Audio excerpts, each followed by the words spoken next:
ஏனாமில் பால் கொதிக்கலன் ஊழியர்கள் சங்கம் பதிவு செய்யப்பட்டதை அடுத்து ஊழியர்கள் முதல்வர் ரங்கசாமி மற்றும் மல்லாடி கிருஷ்ணராவுக்கு நன்றியை தெரிவித்துள்ளனர். புதுவை மாநில ஏனாம் கல்வித்துறையில் பால் கொதிக்கலனாக பணிபுரியும் ஊழியர்களுக்கு ஏனாம் பால் கொதிக்கலன்கள் சங்கத்தை பதிவு எண் 75 பதிவு செய்யப்பட்டது. இதையடுத்து ஊழியர்கள் முதல்வர் ரங்கசாமி மற்றும் புதுவை அரசின் டெல்லி பிரதிநிதி மல்லாடி கிருஷ்ணராவுக்கு தலைவர் ஹேமலதா தலைமையில் சங்க ஊழியர்கள் நேரில் நன்றியை தெரிவித்தனர்.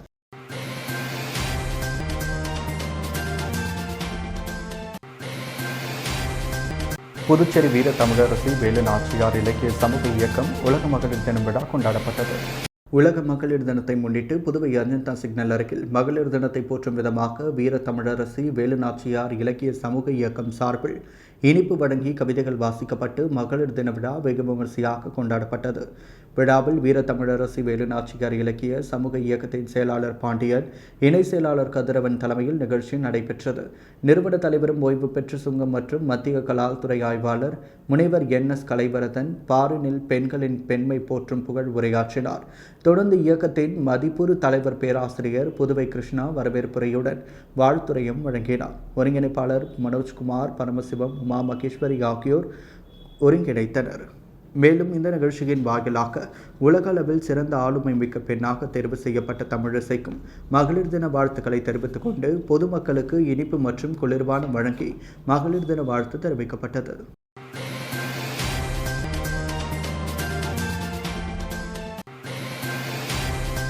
உலக மகளிர் தினத்தையொட்டி புதுவை அதிமுக சார்பில் நடைபெற்ற மகளிர் தின விழாவில் மகளிர் தையல் இயந்திரம், புடவை உள்ளிட்ட நலத்திட்ட உதவிகள் வழங்கப்பட்டது. உலக மகளிர் தினம் இன்று நாடு முழுவதும் சிறப்பாக கொண்டாடப்பட்டு வருகிறது. இந்த நிலையில் புதுவை கிழக்கு மாநில அதிமுக சார்பில் மாநில செயலாளர் அன்பழகன் தலைமையில் அதிமுக அலுவலகத்தில் மகளிர் அணியுடன் கேக் வெட்டி மகளிர் தினம் கொண்டாடப்பட்டது. தொடர்ந்து மகளிருக்கு தையல் இயந்திரம், பெண் குழந்தைகளுக்கு தங்க மோதிரம், புடவை உள்ளிட்ட நலத்திட்ட உதவிகள் வழங்கப்பட்டது. தொடர்ந்து பேசிய அதிமுக கிழக்கு மாநில செயலாளர் அன்பழகன், புதுவையில் பெண்களுக்கு உரிய பணி பாதுகாப்பை அரசு ஏற்படுத்தி தர வேண்டும் எனவும், புதுவையில் நடைபெறவுள்ள உள்ளாட்சி தேர்தலில் மகளிருக்கு சரிபாதி இடஒதுக்கீடு வழங்க வேண்டும் எனவும் வலியுறுத்தியுள்ளார்.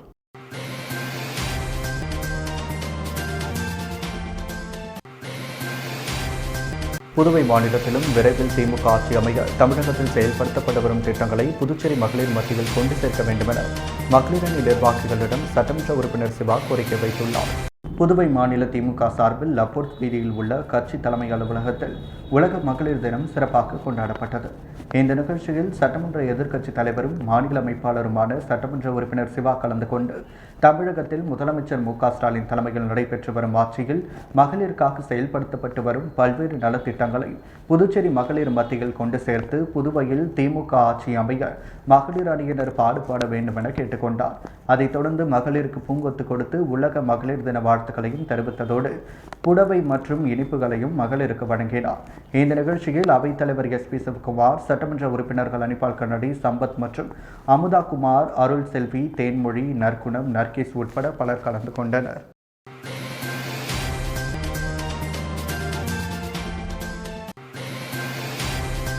சர்வதேச மகளிர் தினத்தை முன்னிட்டு புதுச்சேரி ECRல் உள்ள பல் மருத்துவமனையில் மகளிர் தின விழா வெகு விமரிசையாக நடைபெற்றது. ECRல் உள்ள ஸ்டூடெண்ட் பல் மருத்துவமனையில் மருத்துவர் சுமன், மருத்துவர் செல்வகனி சுமன், மருத்துவர் மோனிகா தலைமைகள் மகளிர் தின விழா வெகு விமரிசையாக கொண்டாடப்பட்டது. விழாவில் சிறப்பு விருந்தினராக ஹேமலதா, உமாபதி, சுசை, ராம்குமார் ஆகியோர் விழாவில் பங்கேற்று அனைத்து மாணவிகளுக்கும் ஸ்டூடெண்ட் பல் மருத்துவமனை சார்பாக சிறப்பு பரிசுகளும் வழங்கப்பட்டது.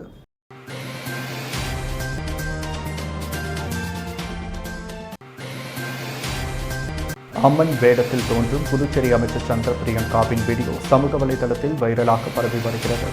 புதுவையில் 40 ஆண்டுக்கு பின் 2வது பெண் அமைச்சராக NR காங்கிரஸை சேர்ந்த சந்திர பிரியங்கா பதவி வகித்து வருகிறார். காரைக்கால் மாவட்டம் நெடுங்காடு தொகுதியைச் சேர்ந்த சந்திர பிரியங்கா போக்குவரத்து துறை அமைச்சராக உள்ளார்.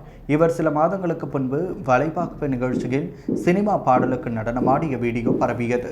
இந்த நிலையில் உலக மகளிர் தினத்தையொட்டி அமைச்சர் சந்திர பிரியங்கா அம்மனாக தோன்றும் வீடியோ வெளியிட்டுள்ளார். பெண்ணின் பெருமையை போற்றி பின்னணியில் வாழ்த்து செய்தி ஓட அந்த வீடியோவில் மேக்கப் போட்டு நகைகள் அணிந்து அம்மனாக சந்திர பிரியங்கா தோன்றுகிறார். பின்னணி ஒளியில் ஆன்மீகம் முதல் அறிவியல் வரை தடம் பதிக்கும் இடமெல்லாம் தரணி போற்ற வாழ்பவள் பெண், பெண் என்பவள் பிரம்மசக்தியானவள் உலகின் ஆன்மாவாய் உண்மையின் உறைவிடமாய் உன்னத பிறப்பாய் உற்றாரை காக்கும் அம்மன் அவள் என பல்வேறு வாசகங்களும் ஆண்மையின் திருவுருவமாய் பெண்ணை படைத்தான் இறைவன் எனவும் அன்பின் அடையாளம் பெண்மையே சக்தி, சக்தியே ஆதி, சக்தியே அன்பு, சக்தியே அகிலம் எனவும் அம்மன் வடிவாய் அனுதினமும் நம்மை காத்திடும் பெண்களை சர்வதேச மகளிர் தின நாளில் போற்றி வணங்குவோம் என பேசுகின்றனர். இந்த வீடியோ புதுவையில் இப்பொழுது வைரலாக பரவி வருகிறது.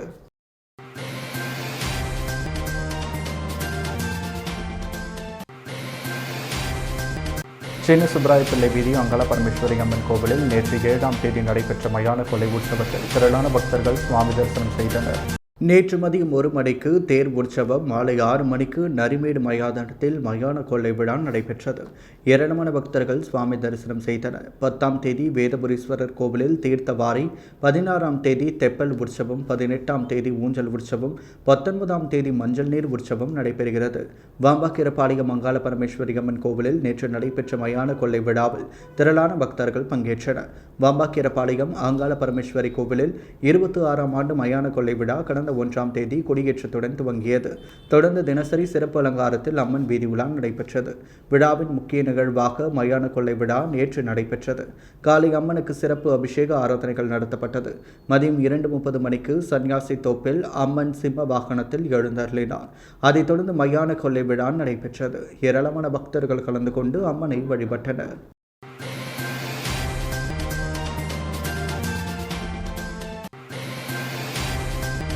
மகளிர் தினத்தை முன்னிட்டு புதுவையில் நடைபெற்ற விழிப்புணர்வு நடைபயணத்தை சுற்றுலாத்துறை அமைச்சர் லட்சுமி நாராயணன் கொடியசைத்து துவக்கி வைத்தார். உலக மகளிர் தினத்தை முன்னிட்டு புதுவை ஹெரிடேஜ் லேடிஸ் சர்க்கிள் சார்பில் விழிப்புணர்வு நடைபயணம் புதுவை கடற்கரை காந்தி சிலை அருகில் நடைபெற்றது. இதில் சிறப்பு விருந்தினராக கலந்து கொண்ட சுற்றுலாத்துறை அமைச்சர் நாராயணன் மற்றும் கிழக்கு காவல் கண்காணிப்பாளர் தீபிகா ஆகியோர் கலந்து கொண்டு நடைப்பயணத்தை கொடியசைத்து துவக்கி வைத்தனர்.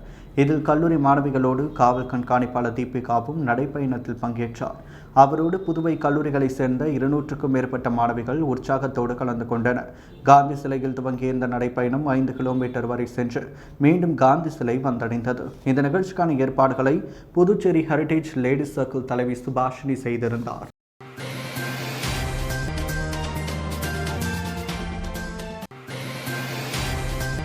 புதுவை சின்ன சுப்ராயப்பிள்ளை வீதியில் உள்ள அங்காள பரமேஸ்வரி அம்மன் கோவிலில் மயான கொள்ளை மற்றும் தேரோட்டத்தை முன்னிட்டு பக்தர்களுக்கு பல்வேறு இடங்களில் அன்னதானம் வழங்கப்பட்டது. புதுவை சின்ன சுப்ராயப்பிள்ளை வீதியில் எழுந்தள்ளி உள்ள ஸ்ரீ அங்காள பரமேஸ்வரி அம்மன் ஆலய மயான கொள்ளை மற்றும் தேரோட்டத்தை முன்னிட்டு 2000 பக்தர்களுக்கு அன்னதானம் வழங்கப்பட்டது. விழாவினை பக்தர்கள் குழு ஸ்ரீதரன், ராஜேஷ்குமார், சங்கர், புவியரசு, வசந்தகுமார், கணேசன், நாராயணன் மற்றும் வெங்கடேசன் ஆகியோர் செய்திருந்தனர். விழாவில் ஏராளமான பக்தர்கள் கலந்து கொண்டு அம்மனை தரிசனம் செய்தனர்.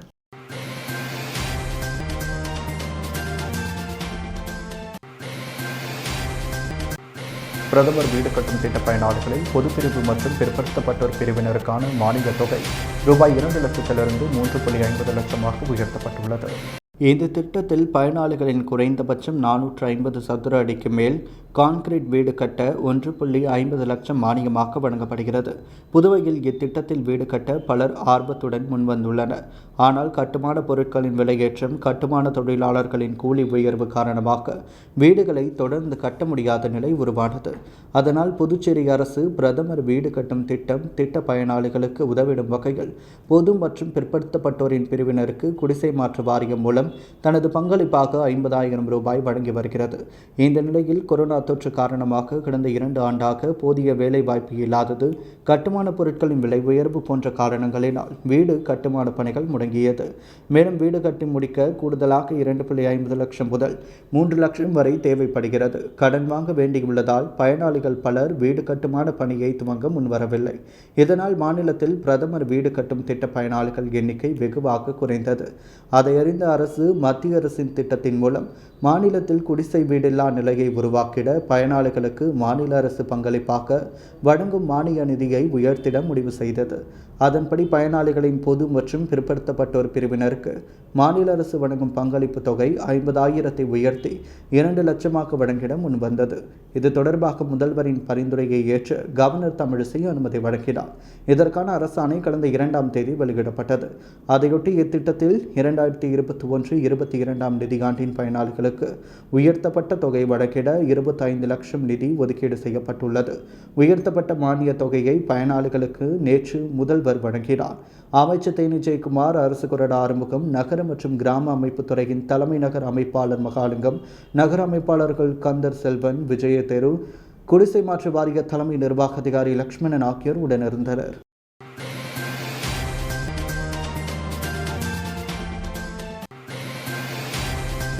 உலக மகளிர் தினத்தையொட்டி புதுவை காவல்துறை சார்பில் நடத்திய பெண் குழந்தைகள் பாதுகாப்பு குறித்த விழிப்புணர்வு பேரணி நடைபெற்றது. உலக மகளிர் தினத்தை முன்னிட்டு சேதராப்பட்டு அரசு உயர்நிலைப் பள்ளியில் பெண்கள் மற்றும் பெண் குழந்தைகள் பாதுகாப்பு குறித்த விழிப்புணர்வு நிகழ்ச்சி நடைபெற்றது.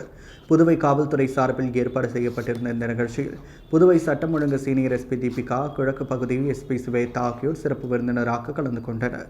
முன்னதாக பள்ளி வளாகத்திலிருந்து சேதராப்பட்டு மந்தைவெளி திடல் வரை பேரணி நடைபெற்றது. இந்த பேரணியில் பெண்கள் மற்றும் பெண் குழந்தைகள் பாதுகாப்பு குறித்த விழிப்புணர்வு கோஷங்களை மாணவர்கள் எழுப்பினர்.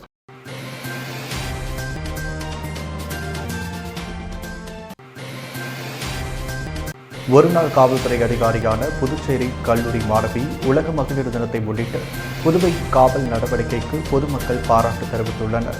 புதுவை பாரதிதாசன் அரசு மகளிர் கல்லூரியை சேர்ந்த மாணவி நிவேதா.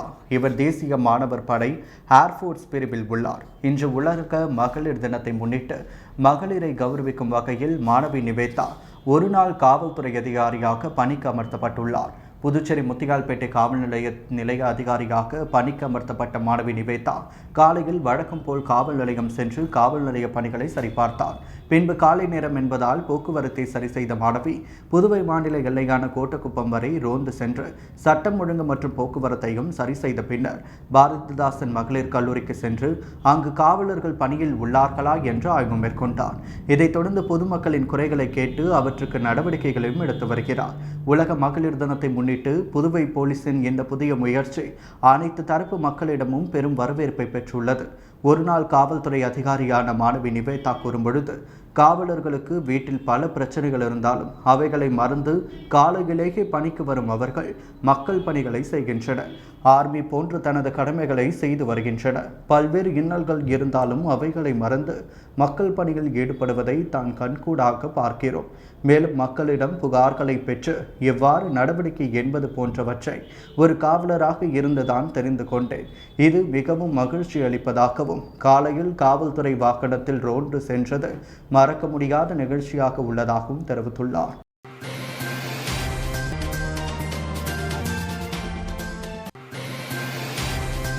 மகளிர் தினத்தையொட்டி சமூக வளர்ச்சி நிறுவனத்தின் சார்பாக ராஜநகரில் சிறப்பு கருத்தரங்கம் நடைபெற்றது.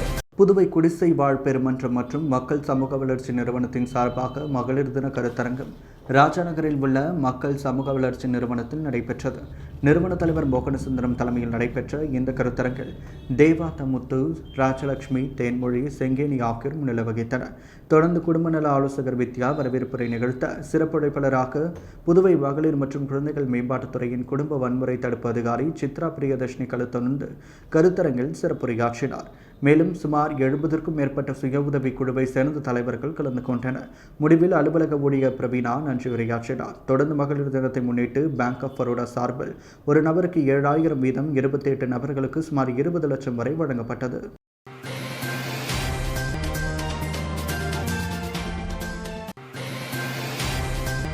புதுவை தாக்கூர் அரசு கலை மற்றும் அறிவியல் கல்லூரியில் மகளிர் தின விழா வெகு விமரிசையாக கொண்டாடப்பட்டது. மகளிர் குழு அமைப்பின் சார்பில் தாக்கூர் அரசு கலை மற்றும் அறிவியல் கல்லூரியின் முதல்வர் முனைவர் சசிகாந்த தாஸின் வழிகாட்டுதல்படி உலக மகளிர் தின விழா கொண்டாடப்பட்டது. விழாவில் கல்லூரியின் அனைத்து பெண் பேராசிரியர்கள் மற்றும் அலுவலக பெண் ஊழியர்களும் கலந்து கொண்டனர். கல்லூரி மாணவிகள் நன்மை கருதி சமாதான வாசகங்கள் அடங்கிய பதாகைகளை கையில் ஏந்தி முழக்கம் செய்தனர்.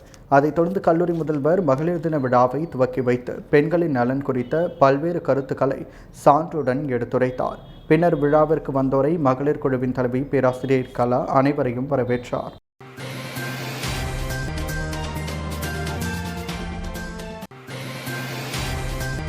மாஹே பகுதியில் உக்ரைனிலிருந்து திரும்பிய 2 மாணவர்களை அவர்களது வீட்டிற்கு சென்று புதுவை மாநிலங்களவை பாராளுமன்ற உறுப்பினர் செல்வ கணபதி இனிப்பு வழங்கி நலம் விசாரித்தார். உக்ரைனிலிருந்து தற்பொழுது 15 மாணவர்கள் புதுவை திரும்பியுள்ளனர். அவர்களில் 3 மாணவர்கள் மாஹி பகுதியைச் சேர்ந்தவர்கள். இன்று புதுவை பாராளுமன்ற மாநிலங்களவை உறுப்பினர் செல்வ கணபதி மாஹி பகுதியில் உக்ரைனிலிருந்து திரும்பிய 2 மாணவர்களின் வீட்டிற்கு சென்று இனிப்பு வழங்கி நலம் விசாரித்தார். மாணவர்களிடம் உரையாடும் பொழுது தங்களின் அனுபவங்களை இந்த போர் சூழலிலிருந்து மீண்டும் வந்ததையும் தெரிவித்தனர். மேலும் அவர்கள் பாரத பிரதமர் மோடிஜி அவர்களுக்கும் புதுவை முதல்வருக்கும் தனது அனைத்து நல் உள்ளங்களுக்கும் மிகுந்த நன்றியினை தெரிவித்துக் கொண்டனர்.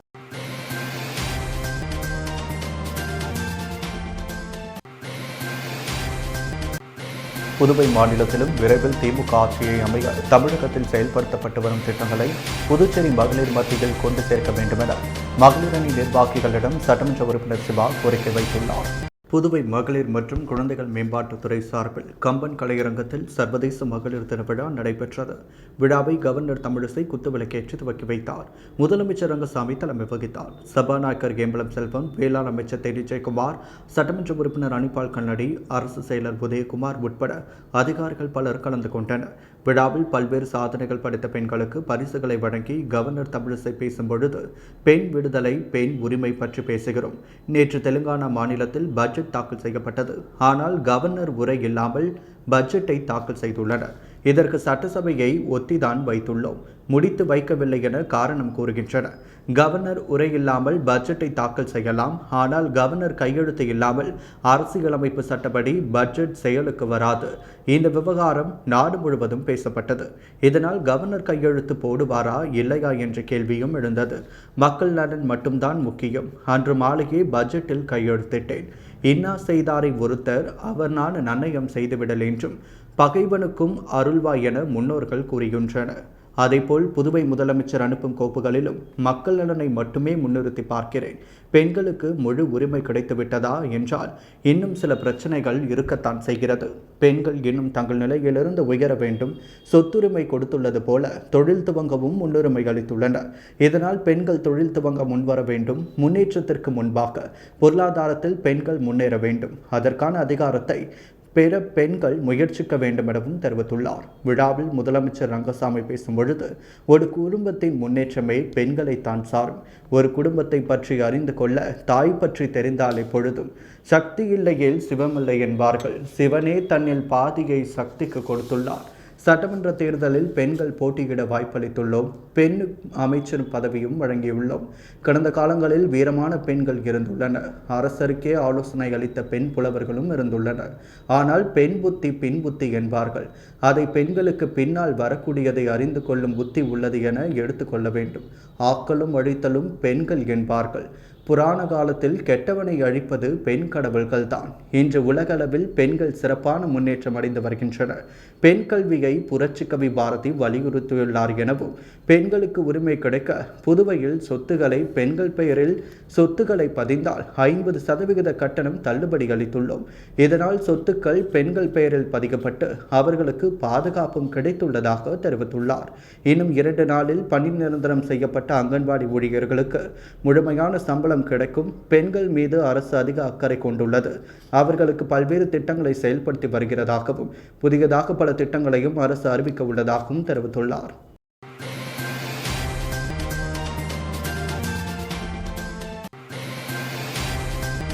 உலக மகளிர் தினத்தையொட்டி ஜேசிஐ மற்றும் அரியூர் ஸ்ரீ வெங்கடேஸ்வரா மருத்துவக் கல்லூரி மருத்துவமனை இணைந்து பெண்களுக்கான இலவச மருத்துவ முகாம் நடைபெற்றது. அரியாங்குப்பத்தில் உள்ள தனியார் திருமண மண்டபத்தில் நடைபெற்ற நிகழ்ச்சியில் பாராளுமன்ற உறுப்பினர் செல்வ கணபதி மற்றும் ஜேசிஐ சிறப்பு செயல் அதிகாரி டாக்டர் வித்யா, ஸ்ரீ வெங்கடேஸ்வரா மருத்துவக் குழு ஆகியோர் பங்கேற்று சிறப்புரையாற்றினர். இம்முகாமினை ஜேசிஐ பாண்டிச்சேரி தலைவர் சிவராமகிருஷ்ணன் வரவேற்புரையாற்றி துவக்கி வைத்தார். மேலும் ஸ்ரீ வெங்கடேஸ்வரா மருத்துவமனை சார்பாக சிறப்பு அதிகாரி ரமேஷ், இணை பொது மேலாளர் புகழேந்தி ஆகியோர் கலந்து கொண்டு சிறப்பித்தனர். ஜேசிஐ முன்னாள் மன்ற தலைவர்கள் ஜெய்சி கணேஷ், ஜெய்சி பாலாஜி, முன்னாள் தலைவர்கள் ஜெய்சி மணி, ஜெய்சி சுதானந்தன் ஆகியோர் மற்றும் பலர் கலந்து கொண்டனர்.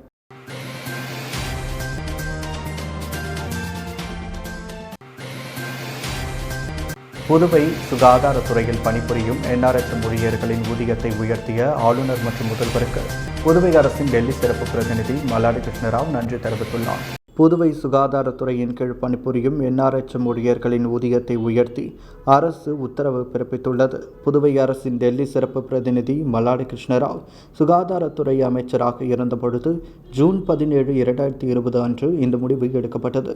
முதல்வர் ரங்கசாமி அவற்றை அமல்படுத்த உத்தரவு பிறப்பித்தார். மேலும் தற்பொழுதுள்ள ஆஷா பணியாளர்களுக்கு 3000 இருந்த ஊதியம் 5000 உயர்த்தப்பட்டது. அதேபோல் என்ஆர்எச்எம் துறைகளில் பணிபுரிபவர்களுக்கு வகை அடிப்படையில் சம்பளம் உயர்த்தப்பட்டுள்ளது. இதையடுத்து புதுவை துணைநிலை ஆளுநர் தமிழிசை சவுந்தரராஜன், முதலமைச்சர் ரங்கசாமி, சுகாதாரத்துறை செயலர் மற்றும் இயக்குநர்கள், ஆஷா பணியாளர்கள் மற்றும் என்ஆர்எச்எம் ஊழியர்களின் கோரிக்கையின்படி ஊதியத்தை உயர்த்தியதற்காக மல்லாடி கிருஷ்ணராவ் நன்றி தெரிவித்துள்ளார்.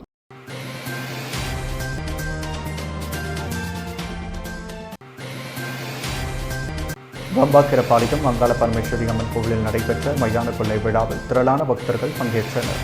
புதுவை வம்பாக்கிரபாளையம் அங்காள பரமேஸ்வரி கோவிலில் 26ஆம் ஆண்டு மயான கொள்ளை விழா கடந்த 1ஆம் தேதி கொடியேற்றத்துடன் துவங்கியது. தொடர்ந்து தினசரி சிறப்பு அலங்காரத்தில் அம்மனுக்கு சிறப்பு அபிஷேக ஆராதனைகள் நடைபெற்றது. மதியம் 2:30 மணிக்கு சன்னியாசி தோப்பில் அம்மன் சிம்ம வாகனத்தில் எழுந்தருளினார். அதைத் தொடர்ந்து மயான கொள்ளை விழா நடைபெற்றது. ஏராளமான பக்தர்கள் கலந்து கொண்டு அம்மனை வழிபட்டனர். இன்று அம்மனுக்கு தெப்பல் உற்சவம், நாளை மஞ்சள் நீர் மற்றும் விளையாட்டு உற்சவம் நடக்கிறது.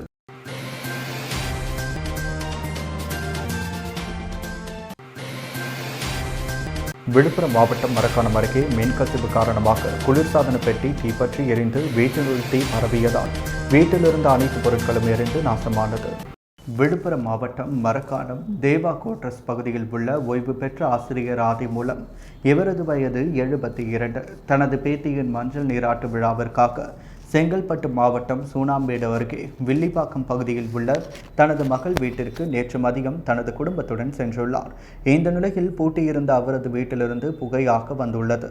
இதனை கண்ட அக்கம்பக்கத்தினர் வீட்டின் உரிமையாளருக்கும் தீயணைப்பு துறையினருக்கும் தகவல் தெரிவித்துள்ளனர். பின்பு சம்பவ இடத்திற்கு விரைந்து வந்த தீயணைப்பு துறையினர் வீட்டினுள் எரிந்து கொண்டிருந்த குளிர்சாதன பெட்டி, இரும்பு பீரோ மற்றும் மரச்சாமான்கள் ஆகியவற்றை அணைத்தனர்.